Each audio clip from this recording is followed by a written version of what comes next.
Okay, in terms of the stuff, last time we were looking at our good dead friend, John Locke, and we gazed upon his attempt to refute skepticism. And he began, as we saw, with kind of a humorous reply, essentially saying, hey, skeptic, you don't know if you have a dispute with me because you don't even know if I exist. Of course, as you can see, this is why Locke was not a stand-up comedian, and why most philosophers do not do that. Some do that, some pretty good ones. Now, and then he goes through essentially four main arguments, and each one has some stuff packed under it. But interestingly, many of these are similar ones Descartes considers and rejects. Like one is that our senses cannot produce ideas on their own, he claims, and of course Descartes took issue with that. Secondly, something Descartes as well considered, that our experiences of what we consider to be the world is unavoidable. And it can be quite little, running into a table or tripping over a bad sidewalk or something. And he considers that evidence that skepticism is mistaken. Also, the thing about pain he brings up is that reality hurts. And if you just bring up memory of, say, fire or memory of a fall, it's unpleasant, but it doesn't hurt like the real thing, which is fortunate. It'd be kind of unpleasant if you could just keep hurting yourself with ideas. Also, he notes with the measurement of things, he says, we do proofs like in geometry, and we accept them as certain, and it'd be kind of weird to say, okay, I accept this proof using this, Venn diagram, or using this, geometrical figures, but I don't think those figures actually exist, or so he claims. And he also notes that our senses seem to mutually support each other. And so on those 4+ grounds, he rejects skepticism. Now, one way he's able to justify this rejection is that he's not taking a Cartesian approach. He's not saying we need absolute certainty, absolute, absolutism. Instead, he takes a very practical approach. His view is essentially, what matters to us is not knowing with absolute certainty that this desk is real, or that Donald Trump is real, or that Bernie Sanders is real. What matters to us is a very practical thing, and he contends that what we need essentially is to have enough knowledge to avoid, pain, seek pleasure, and basically to get by in life. And so, with that much weaker standard, his view is you need to know what hurts and what's good for you, and it really doesn't matter if that's absolutely certain for real. It's good enough to get by. Now, tying it into the paper for Descartes, one way to be critical of Descartes is to use Locke's argumentation, namely that you could argue that Descartes' standards are too high to require for certainty, and that it's more reasonable to take a Lockean approach, perhaps. So is he right? Do we need certainty, or do we just need to know that standing in fire hurts? So do we need certainty? Yeah. Or, basically, is Locke or who's right? Descartes says, we got to have absolute certainty to build the sciences, otherwise, all is chaos. And Locke says, we like certainty, that'd be awesome, but we can't have certainty, but what's good enough is not to stick your head in the fire. That's good enough. I think I agree with Locke, because it's not to be skeptical, but in a sense to be skeptical, because it doesn't have to be absolutely certain, because everything can be, I feel refuted or debatable, basically. So I agree with Locke on this one. Yeah, it's it is, as he says, a very practical approach. You could doubt whether, say, you could see you could have a bag of scorpions. You could say, I don't know if the scorpions exist or not. And if someone says, well, will you put your hand in there? And say, hell no. We don't know if they exist, I don't care. Right, but you want to try it. Yeah, because even if they're not, even if it's not real, it still be very unpleasant. Even if they're dream scorpions, it still hurt. So you could say a very practical approach. It's analogous sort of like with video games. You know the video game is fake, but when you're playing it, it's not fun if you're getting like, killed and stuff, so you stay out of the fire. The fire is not real, but you stay out of it because of the effect it has on your enjoyment of the game. And you can say the same with life. I don't know if fire is really real for real, but I'm not going to go stand in it because I'm pretty sure that will hurt a whole bunch.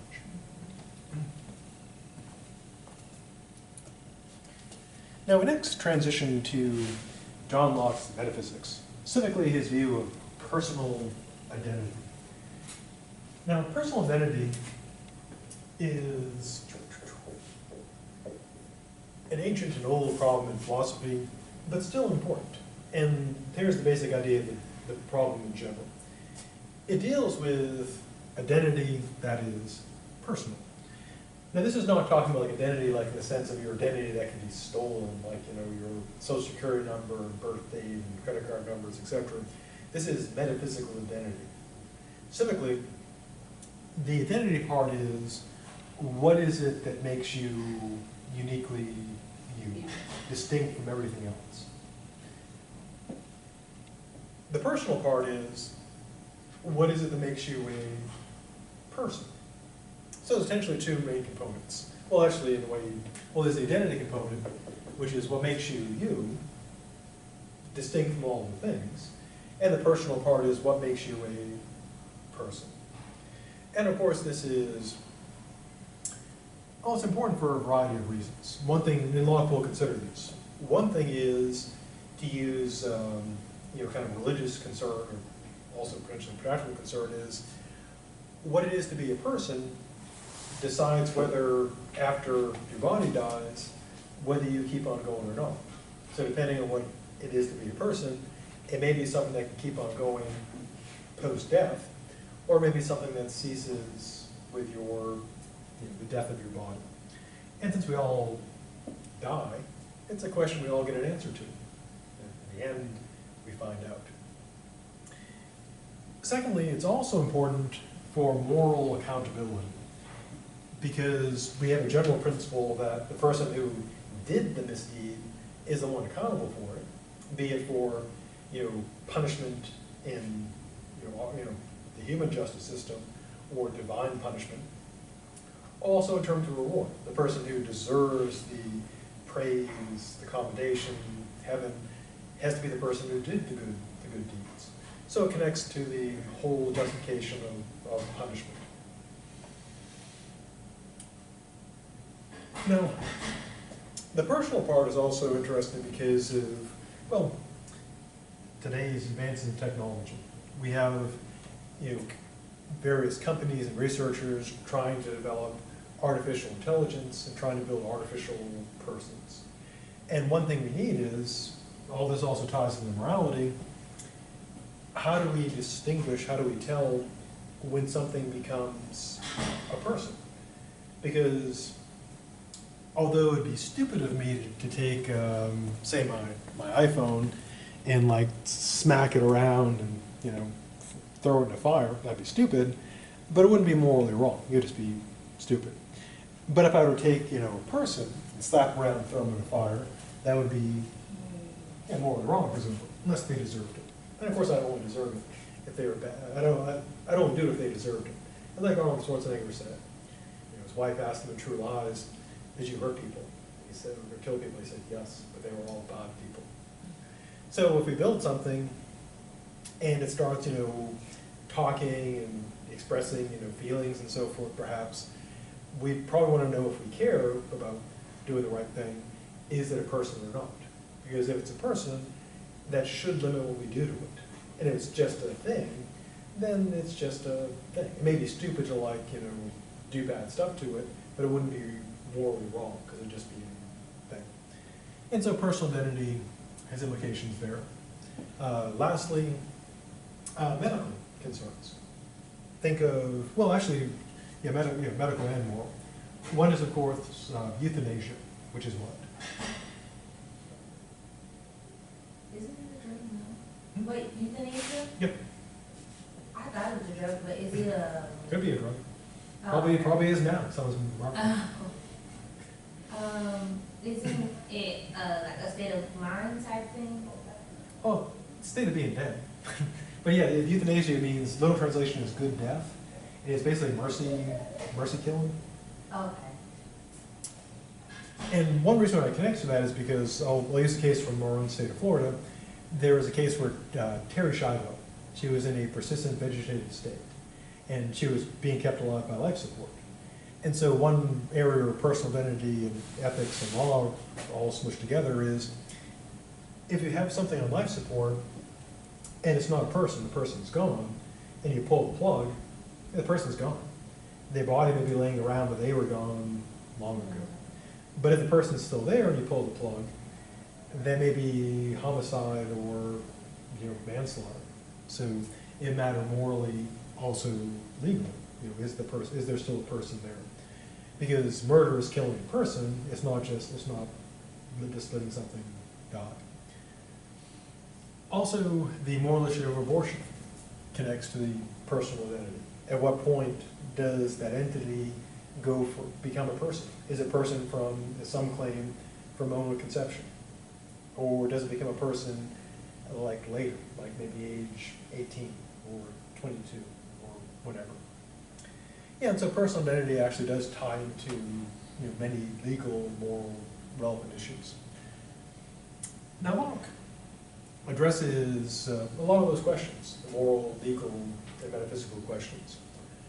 Now he begins by operating within the context of substance.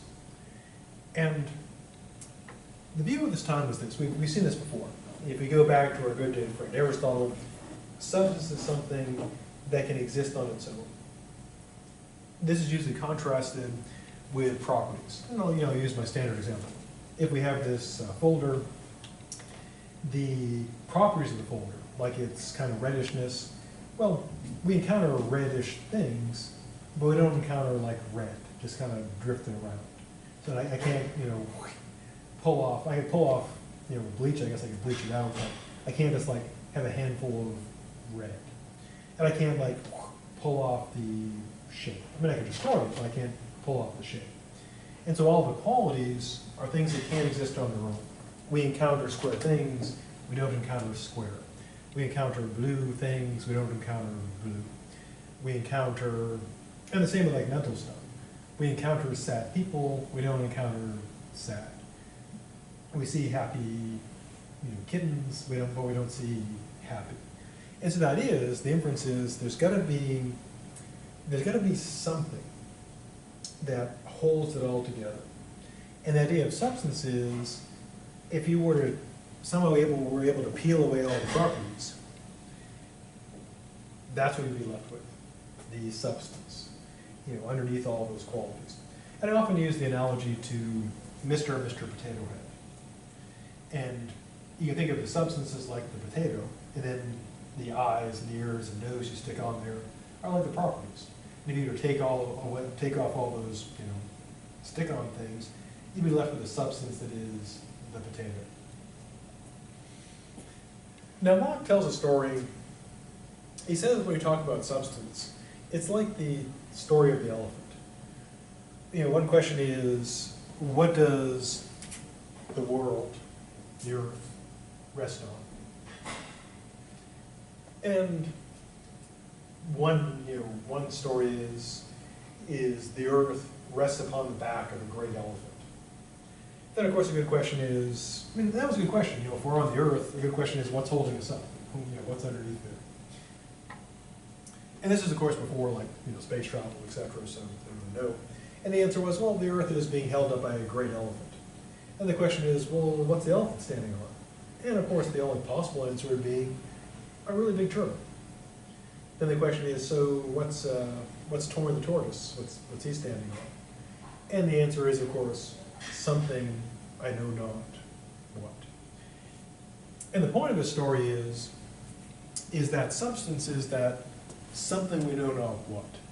It's supposed to be holding up the properties, like the Mr. Potato Head, with stuff stuck into it, but we don't know what it is.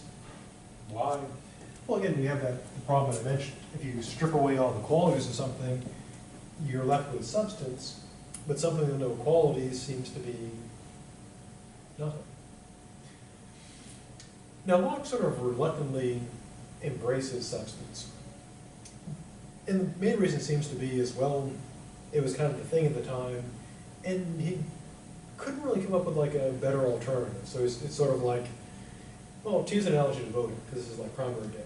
Suppose you don't like either candidate, suppose you're like a Democrat, you don't like either candidate, or you're a Republican, you don't like any of them. And you're like, I gotta pick somebody. And you're like, I'll take that. And I think Locke's kind of doing that. He's like, yeah, okay, I don't like it, but that's what I'm stuck with. And so he reluctantly accepts it. Now, going back to our good dead friend Descartes, Locke embraces that dualism. And as you might recall from the ancient days of the ancient past, dualism is what? If you're a dualist, what do you believe in? Two. Yeah, two types of stuff. You got the body and the mind, the soul, the spirit. And so Locke accepts, well, we can have either the material substance, the physical body, and then the spiritual or immaterial substance, the ghosty stuff. Now again, Locke is pretty reluctant about these because he really doesn't want to accept them, but he's kind of like, I guess it's all we've got. Now he does note, and it's kind of an odd argument, he does note that, well, material substance is of course accepted by the materialists of this time. They say, okay, you got matter, it's a substance.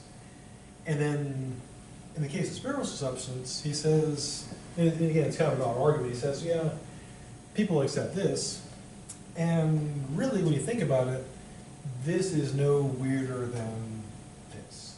So if you're accepting this, you might as well buy that too.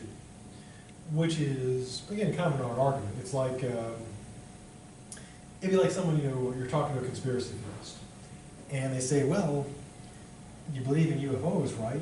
And if someone says, well, yeah, and they say, you might as well believe in the Loch Ness Monster too. It's no weirder. You're like, okay.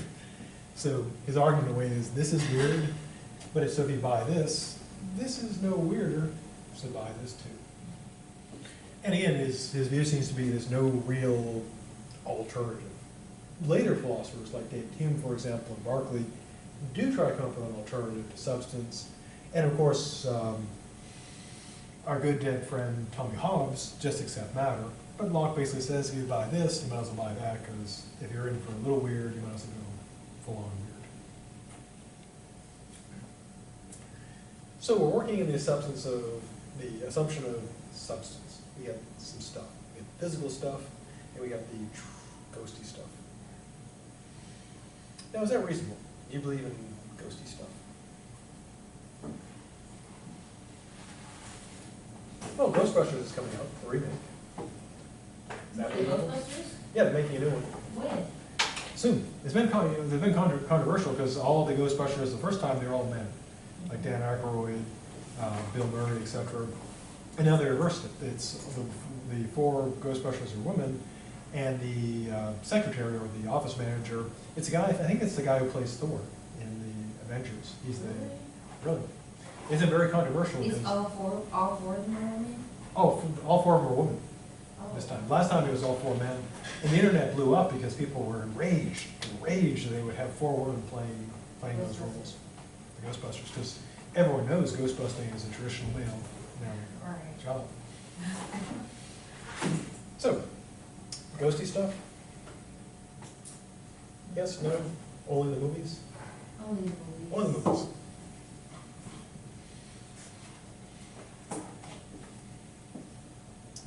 Yeah, I'm waiting to see whether the movie's good or not before I judge it, so that seems fair. I'm hoping it'll be good. Hoping it'll be good. You Because think it'll come out this year though? Maybe next year? I think maybe later this year.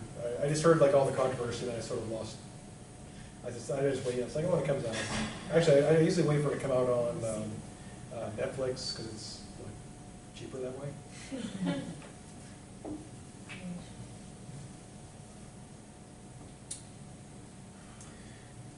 Now, Locke then, after sort of reluctantly embracing substance, he moves on to the question of identity.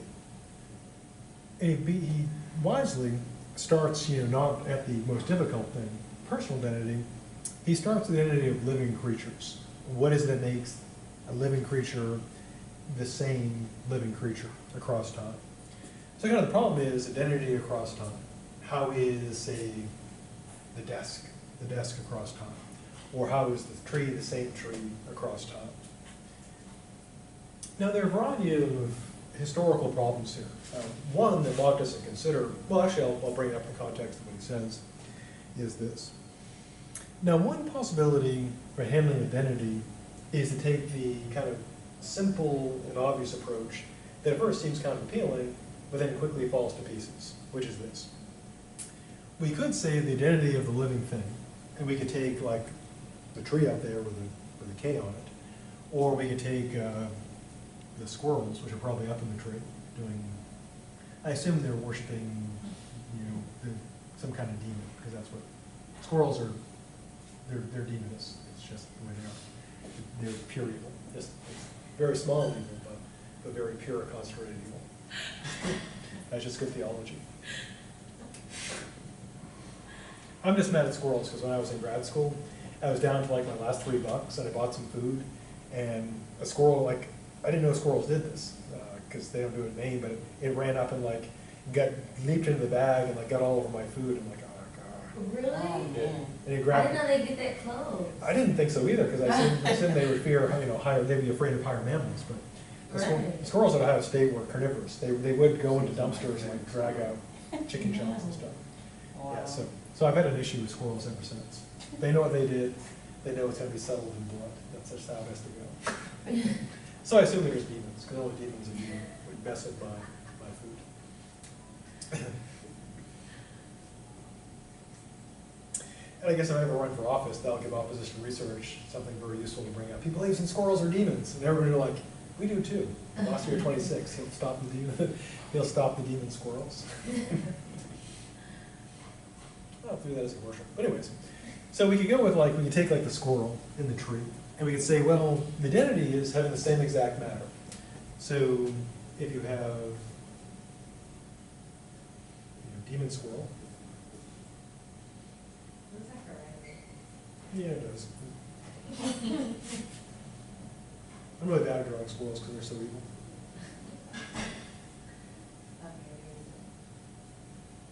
And of course horns.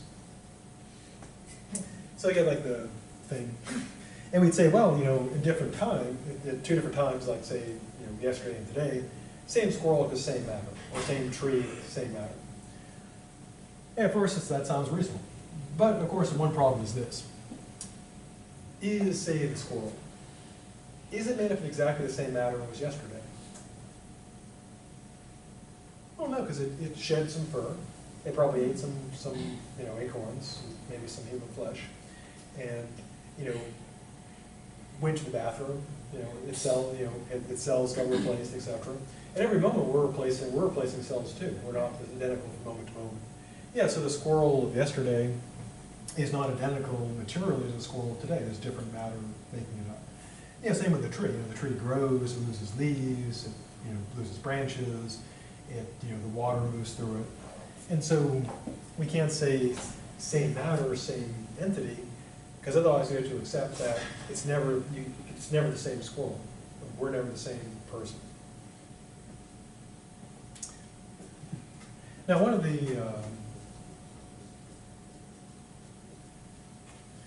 one problem that kind of relates to this is not in Locke, but it's called the ship of Theseus.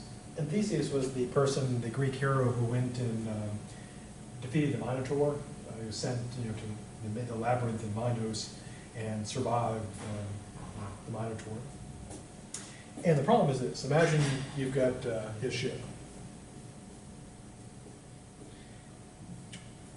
and it starts, as ships do, it starts, getting in rough shape. So the planks are gradually replaced, piece by piece. The mast is replaced, and eventually, after many years, all the original wood has been replaced. And the question would be, is that still the ship of Theseus? On one hand, you might say, well, yeah, kind of, because it is a gradual transition, just like with our bodies gradually transition. But then you might say, well, no, if everything's been replaced, there's nothing left of the original. It's not really that ship. And then, of course, since philosophers like to really mess with people, they always throw in. Now, imagine somebody was collecting all the pieces, and they reassembled the original ship. Every board, every plank came off it. They kept and reassembled it. Is that the original ship of Theseus? No. And you'd say, well, it's going to be all the original stuff, but then on one hand, it may be no, because it was, it was rebuilt, piece by piece. And then at this point, we'll say, yeah. Now, in the case of a ship, though, one thing is you might say, well, complex objects really don't have identity. Now, where it does kind of matter, though, would be, I remember centuries ago when I was in grad school, someone said, well, it doesn't really matter. And someone else said, well, someone who's an historian or someone who likes antiques, it does matter to them. It matters to them a lot. Because I mean, imagine you have you had like a work of art, like a statue, that was, replaced piece by piece. It would matter whether it really was still, say, work by Picasso or not. So if someone took a Picasso and gradually replaced all the pieces of it, would it still be Picasso? And you might say, maybe not. So Locke, though, to get back to Locke, would say, well, we can't go by same matter because it's not going to be the same matter from moment to moment. So we'd have to say, well, either there is no personal identity or identity at all, or it can't be based on sameness of matter. So what he ends up saying is this.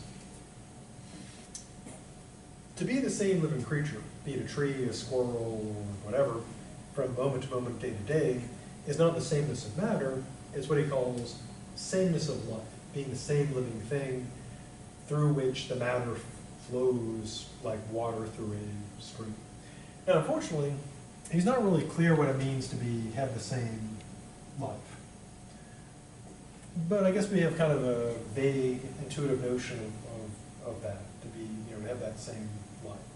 So we'd say like it's the same tree. It's not the matter that makes it the same, it's that it's this life. Whatever it is that gives it life continues. And then of course the question arises, what's this life thing? So the gist of it is sameness of matter doesn't work because it doesn't persist across time. And so a living creature for him, being the same living critter, is a flow of matter unified by the same life. And we can kind of draw an analogy to a river.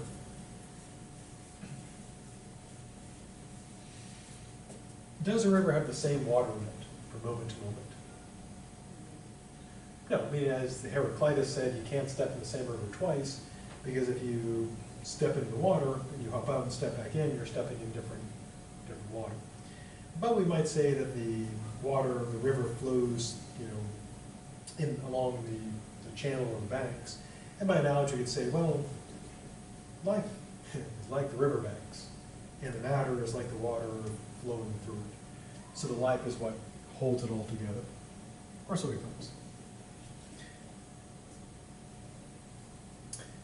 Next, he turns to the identity of man. Now, at this point, someone might say, hey, isn't that kind of sexist? To which I would say, yeah, it is. So why not use person? To which I would say, he can't. Because, as we'll see, he makes being a man, or to be non-sexist, a woman, different from being the same person. So to be non-sexist, we would say identity of man for males, identity of woman for females. So why the difference, and what does he mean by this? Well, he takes on his definition man or woman to not be sexist, to be a biological notion, and that here's his basis for this.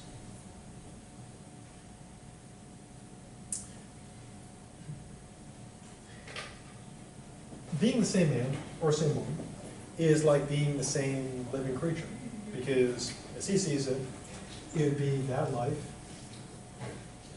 unifying the flow of matter.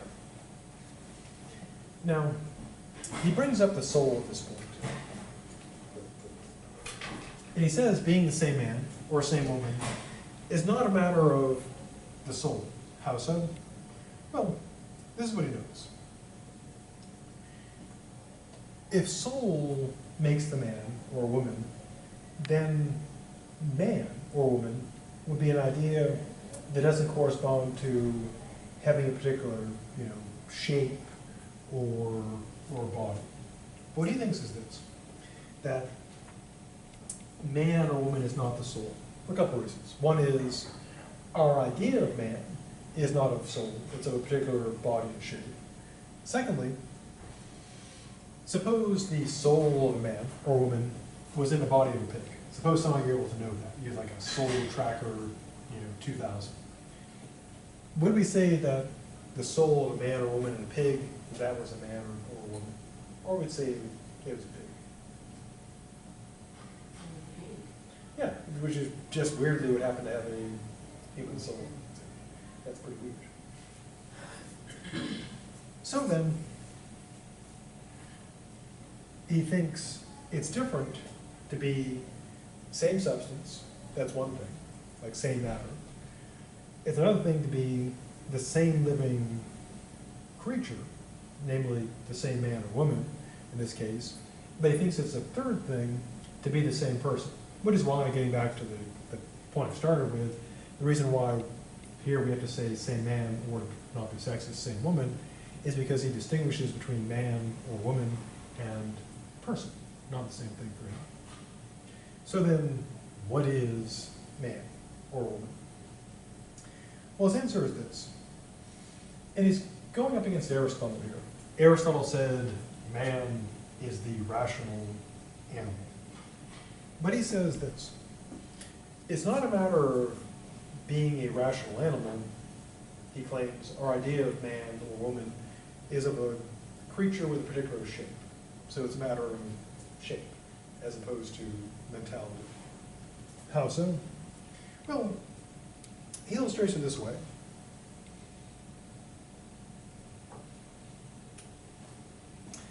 If we said, we went to Aristotle's definition, man is a rational animal.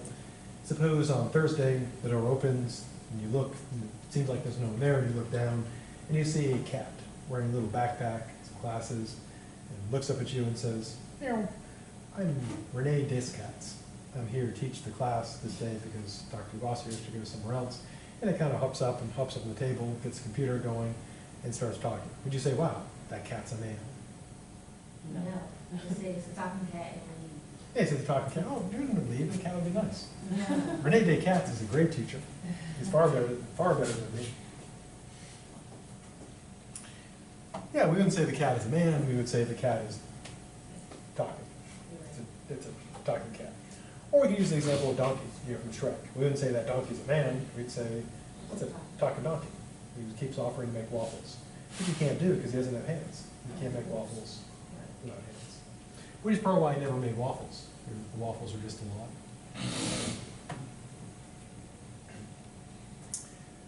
So for him, being the same man or woman is a particular body. So as he sees it, making things rather complex, being the same man or woman would involve two components. One is the body, because it's a matter of a physical entity, but it's not the sameness of matter that makes it a man. And then the same spirit. So basically for him, man or woman equals body plus spirit. And it's the spirit that unifies the matter, making it the same man or woman. Crudely put, same living creature, same man or same woman, across time. But he thinks that the substance, could be different. And he also thinks the soul could be different. So we've got right at this point, at least a couple different types of identity. One is like identity of the matter, which would be one thing, but that doesn't make it the same man or definitely not the same person. You can have the same, spirit, the same life, which would make it the same man or woman. But then we also have something different, which is also the person. So before pressing on, anything about this stuff, or squirrels. It needs any more stuff. I have a lot to say about squirrels. It needs more stuff. But I did find out that the movie comes out July 15th. July 15th, thank you. Yes. Good to know.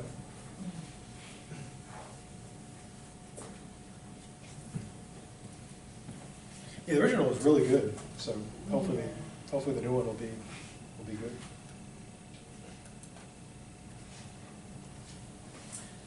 So then, what is a person, according to Locke? Well, here's his answer. And he lays out a, multi-point definition of person. First, a person has to be a thinking, intelligent being that has reason and reflection.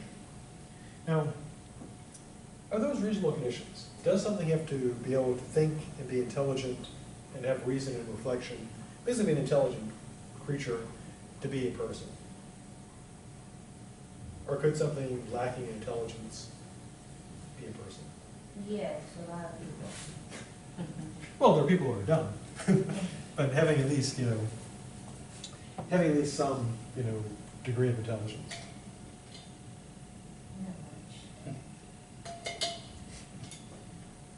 Well, could there be something that is a person that has no intelligence whatsoever? Literally no smarter than a brick.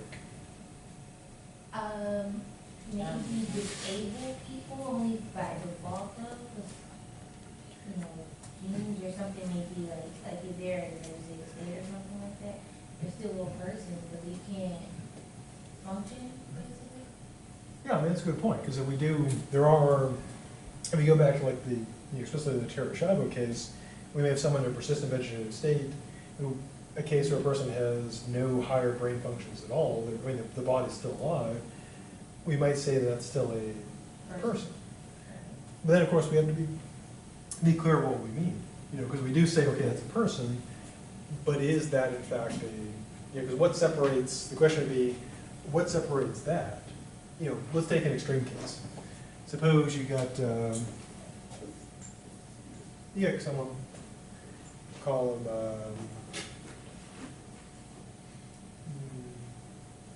Marco. And suppose Marco has a tragic accident involving a weed whacker and chops off his own head. But they're able to save the body. They can't find the head. And so they wire the body up to like a life support, and they keep the body alive. Now, But can't find the head. can't find the head. I don't think they're a person. Yeah, but, And our brain. with brain, yeah, but what's, The mind is mind.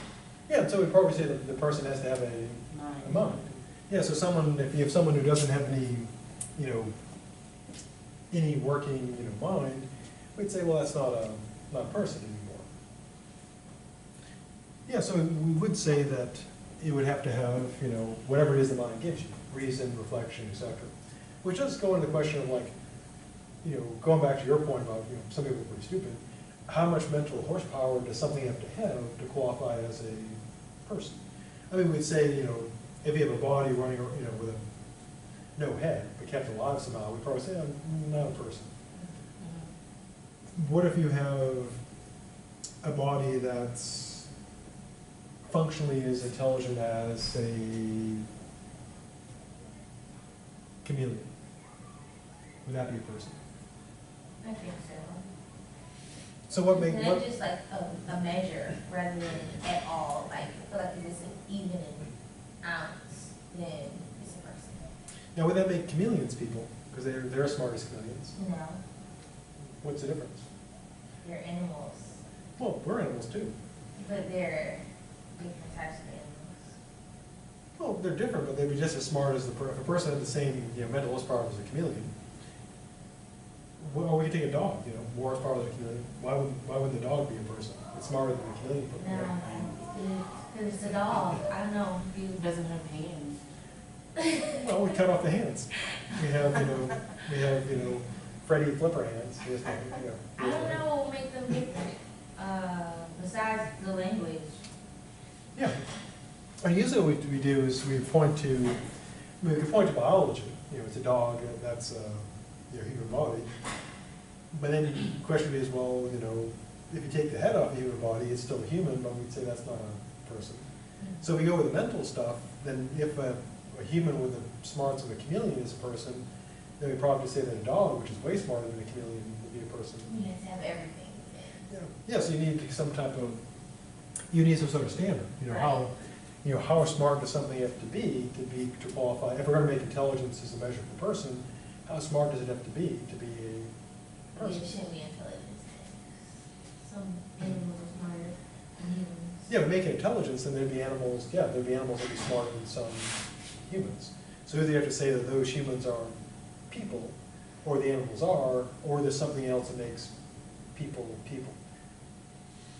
Now, we could go with like a legal definition of persons, and just say, you know, humans are human beings are persons regardless of capabilities, dogs aren't because they're dogs.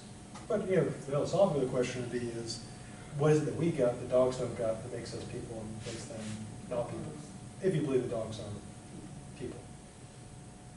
And Locke's answer is, you know, the intelligence. That we have, to be a person, you gotta be thinking and intelligent, have reason and reflection, and if you got that, you're a person. And this would allow for there to be, you know, dog people, if they were smart enough. Now, he also considers an important standard that not just being thinking and intelligent, but also having the capacity to be aware of itself, a thinking thing at different times and places. Put another way, that he considers an important condition being self-awareness, which in a way is an interesting anticipation of a current problem, because there's, I mean, a lot of terms there, like what do we mean by intelligent? You know, are spiders intelligent? Well, one, Yeah. yeah, I like track their prey. yeah, I mean, they make webs, they track their prey, they move around, they respond to stimuli. We wouldn't say they're not. We would say they got some type of intelligence. Same with like chameleons and demon squirrels. And then the question becomes, you know, how much do you got to have to qualify as, you know, a person? So you could do it by, you know, you got to be this this smart to be a person, like those, you know, signs of, you know, rides. You'd be this really tall, this tall to ride the ride, this smart to be a person. Now we could also go by not just like how intelligent something is, because if we go with, think about like robots and computers today, they talk about intelligent systems. They're, what is it, AlphaGo, IBM's or Google's computer beat the world's best Go. It's like a game, kind of like chess, sort of. But, and so you might say, well, that's pretty intelligent.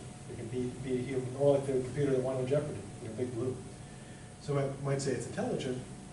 Then the question be is, what have we got that Big Blue doesn't have? And one answer people have used that separates us from animals and stuff that Locke used is self-awareness. That intelligence can involve being, you know, able to complete complex tasks, but something can be intelligent without being self-aware. Interestingly, a psychologist some time ago hit on an interesting test for this. It's a very simple test. All you need is like a marker or, you know, paint or something in a mirror. Now, if you take like a baby or, you know, or a human, and you take some paint, you put it on their face and stick a mirror in front of them, what will they do? You know, so Try to like rub it. yeah, because they'll realize they passed the mirror test. They realize that's my face. Right. If you put like some paint on a spider and stick a mirror in front of it, what does the spider do? Yeah, probably run away. Tries to escape, and then to seek revenge later, at a later date. Remember me? Charlotte's back and Charlotte's mad. Yeah, I saw this video where like it like a huge mirror in like this gorilla conservation, I guess. And like the gorillas were like charging at it, like they didn't realize it was themselves. Yeah. They were like jumping at it, like who are you type thing. Yeah, and same with like birds. You know, people often put like a mirror in the cage for the bird, so they think it's another bird to keep in company. Whereas, you know, we recognize ourselves in mirrors. Yeah, so it's actually a pretty practical test for self-awareness. You're able to recognize, hey, that's me. And so Locke has a pretty complex list of what it is to be a person. And again, this has implications, serious moral implications as well, because, you know, the way we treat entities, even though we treat everything pretty badly, we're supposed to treat persons better. And so we're not supposed to eat people, for example. And so the question would be well, what separates us from the cow? You know, why is it okay not to eat cow, but not people? And similarly, again, going back to the thing with artificial intelligence, we're working, Google and IBM are working very hard and putting billions of dollars into artificial intelligence. How do we know when we have something that is a person? When does something like AlphaGo or Big Blue go from just a machine that plays chess or wins a Jeopardy or plays Go and become something that we have to start giving rights to? And we, of course, we want to be nice to them because we know how sci-fi always ends. The computers always take over, and I guess they kill us all. But we really can't blame them because we probably kind of deserve it. Now, Locke thinks that all this stuff is a matter of consciousness, that consciousness always accompanies thinking, and he essentially answers the question very straightforward. What is personal identity? What is it that makes you you, distinct from all of the things? And his answer is just one word: consciousness. That's what makes you you, apart from all of the things. Because as he sees it, that's the unique thing about you. Nothing else has that. Only you have your consciousness. Nothing else has that consciousness. So it makes you you. It makes you distinct from all of the things. Which is what's necessary for identity. I mean, think of, let's take a practical problem. Everyone's heard of like identity theft. What could it be that could identify you perfectly that nothing else could duplicate? Such that if you were able to somehow be aware of that, it would be definitively you, and nothing else could copy or duplicate that perfect identity. And Locke claims it's consciousness, that would be you, it makes you you, and nothing else could have the same thing. Now, practically, of course, we're trying to work for that same kind of thing, because identity theft is a big problem, and they're trying to develop a way of making it so that your identity can be not faked. So you always have control of your identity, which is a practical problem as opposed to a metaphysical problem. But there's kind of an interesting connection there. What could you have that would definitively identify you that no one else could copy? So what is this consciousness? Well, Locke makes things kind of mucky because he's got all kinds of stuff going on here. So, I guess I have to leave it my elephant. Although it looks kind of like an elephant with a brain tumor, really big tumor. So for Locke, this would be what would be going on. So first of all, you've got the body, and then you've got the life, that the spirit that somehow gives it life. Then there's the soul, which may or may not be the spirit, but probably isn't. And then within that is somehow the consciousness. Now for him, the consciousness is not a substance, so it's not like you've got the body is a material substance, then you got the soul in there, which is immaterial, but somehow in the soul is the consciousness. But again, for him, it's not like a thing. It's not like you could reach in, and pull the consciousness out of the soul. Now, probably the best way to think of the consciousness, given what Locke does, is it's your memory, probably plus awareness, crudely put. So, to use a computer analogy, it's like your RAM, the contents of your RAM, and what's stored in your hard drive, to use a computer analogy. And I guess the soul would be like the computer, and the body would be like the casing for the computer. So if we were to use like an iPad, I guess, metaphor, the outer shell would be the body, the processor and the memory would be the spirit, and the stuff in that memory would be the consciousness. To use the iPad theory of personal identity, into the iPad I. Now, does that make sense, that you are your consciousness? Yeah, because how do you know you're you? I mean, when you wake up in the morning, do you have to like go and look in the mirror and say, yep, still me, still looking good. Oh yeah. No, you know who you are as soon as you wake up. You may not like remember everything about you, but you know one thing that's always true is you wake up and you say, I am me. Now, as a practical problem, how do you, I mean, this is, of course, Locke was writing before, video cameras and so forth. How would you check to see if you were the person that like did something? What could you rely on? Well, before cameras, you have to rely on your memory. Was that me? Well, if I remember it, then yeah. If I don't remember it, then no. And in part, this is because Locke's an empiricist. His view is whatever you know what's out there, you know empirically. And so the way you check, again, this is before they had cameras. It'd be interesting to see what Locke would have thought if he was aware of things like cameras and so on, if it would make any difference. But the only way to really tell if it was you would be go by your memory or someone else's. So as he sees it, you are your consciousness. Now, one problem, of course, we run into is that we do forget stuff. Now, since we do forget, we do wonder, well, if you're a philosopher, if we are the same thinking substance or not. Because if you forget stuff, you don't know if that was you or not. Now, he draws the following analogy. Now, one concern of personal identity is what's called personal identity across time.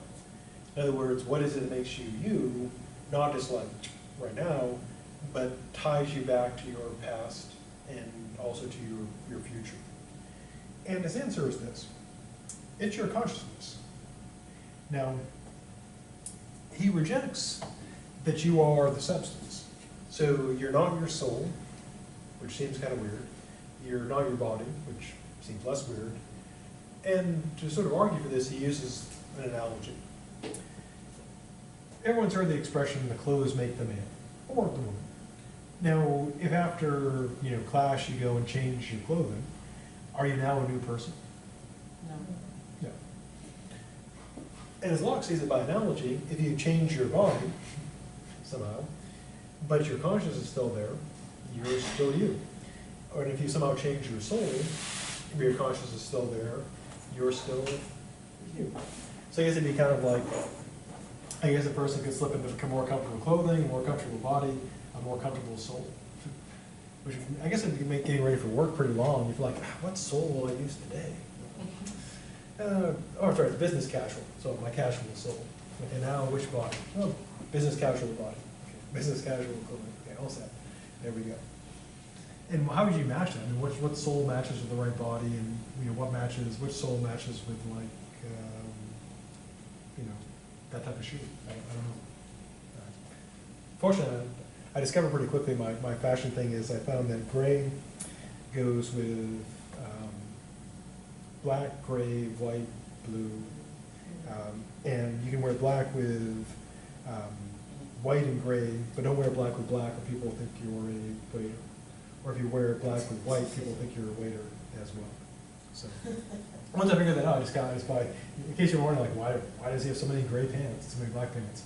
It's like because I have like 4 or 5 gray pants, about 5 black pants, because that takes no difficulty. It's hard to make a mistake with those colors. Right. And before I was trying to like match, I was like, I have no idea what I'm doing. And it's be ridiculous. So that is the answer. Unfortunately, I don't have to match my soul, because as far as I know, I have the same one. Either I don't have one, or I have the same one every day. So that saves a lot of trouble. Now Locke then turns to two intriguing problems. Intriguing problem one. Could we have the same person through a change of substance? Namely, well, we can put it into kind of sci-fi or fantasy kind of scenario, or like a superhero one. What Locke is asking us to consider and imagine is the following scenario. Imagine you've got, two different bodies, two different souls. Normally we'd say two different people, but of course for Locke's view, person is a different type of thing. Now imagine, if you will, that the consciousness of this first person is somehow transferred or copied to this second person, transferred into their soul and body. Now Locke doesn't consider like how does it play out, because he wasn't a science fiction or fantasy writer, but fortunately, science fiction and fantasy have given us examples. In science fiction, we can imagine the following scenario, which is people are working towards today. And here's how we can imagine this working. Again, not from Locke, but it's laying out the type of scenario. We know now that if you've got like your important files on your iPad or computer or phone, that you want to back them up. Because if you have, say, photos that are irreplaceable or important like coursework or like your dissertation or something if you go to grad school, you want to have that backed up because if something happens to your iPad or computer or your phone, you want to have that stuff, not to type it all over again. And so what we do, of course, is we copy our files to something else. So we used to copy to floppy disks, or then we copy to zip disk, then CDs, the DVD, the Blu-ray. And of course now we have the cloud, which is just online storage. Because the idea is if our laptop or computer fails, our backups survive. Now, not surprisingly, what people in science fiction have long proposed is this. Why not back up yourself? So in various sci-fi stories, they envision companies that for a fee will clone your body and grow it up to appropriate like age, like 18. They'll copy your memories and store them. And they'll update it regularly. And in some of the stories you have like an implant put in, so it's constantly, just like your phone is constantly connecting to if you have like iCloud or if you have Google Drive, or Google Photos, it's constantly uploading stuff to the cloud. And that way if your phone gets destroyed, you can recover all of that. So you can imagine you have this implant put in, and you're out doing something, and you get eaten by a shark. Shark gets you. Or squirrels, even squirrels. Come out, you're like walking in the woods, they come out of the tree, it's over. Squirrels get you. And so, boom, you're squirrel killed. But you have your backup.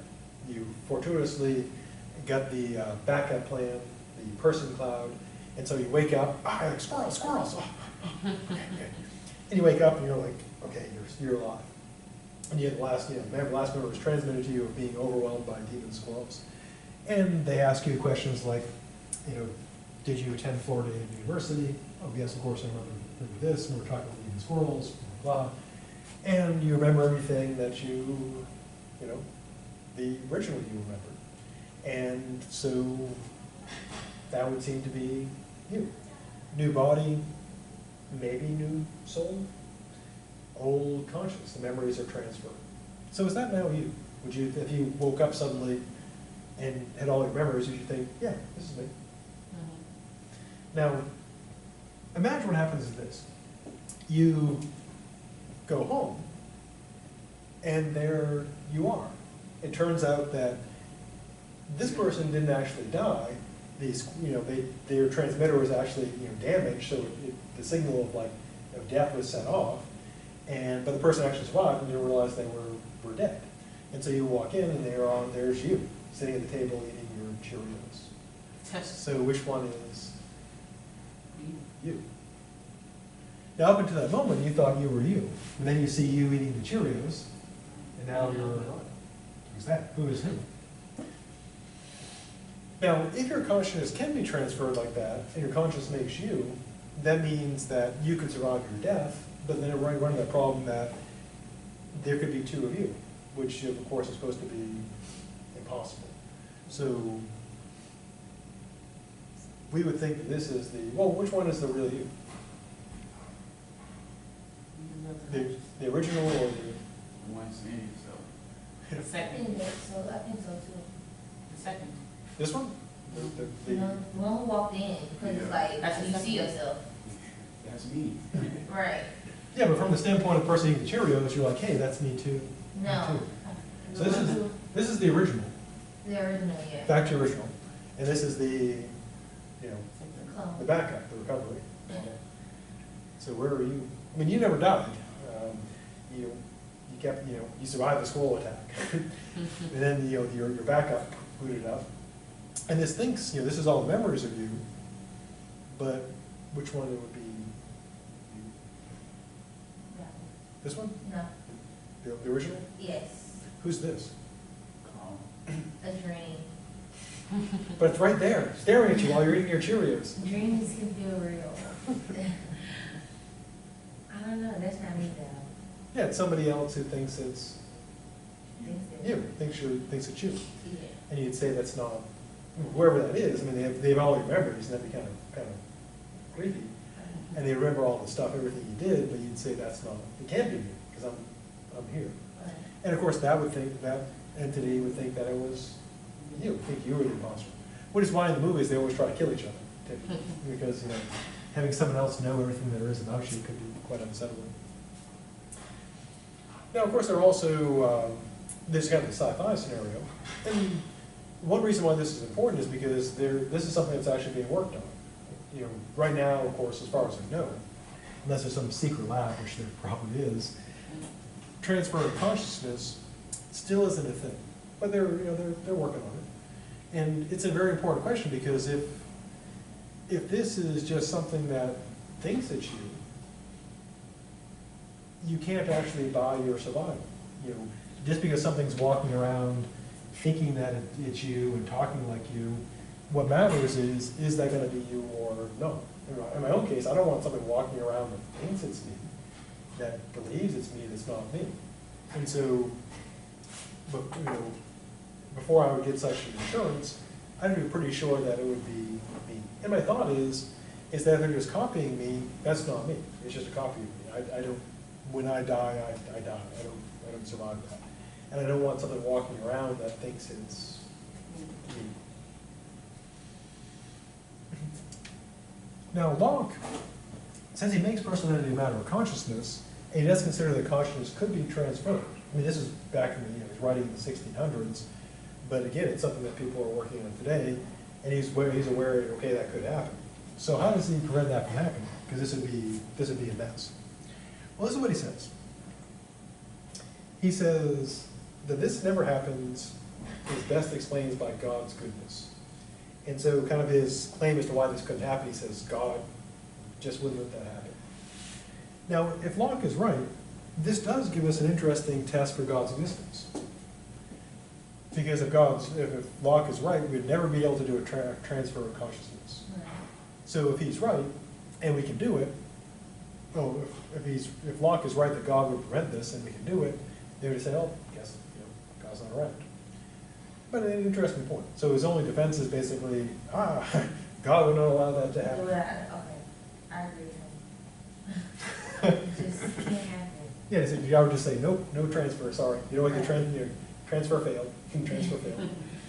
It's like God's like, nope. Nope, nope, nope. That would be too much anyway, to like transport consciousness. Currently, yeah.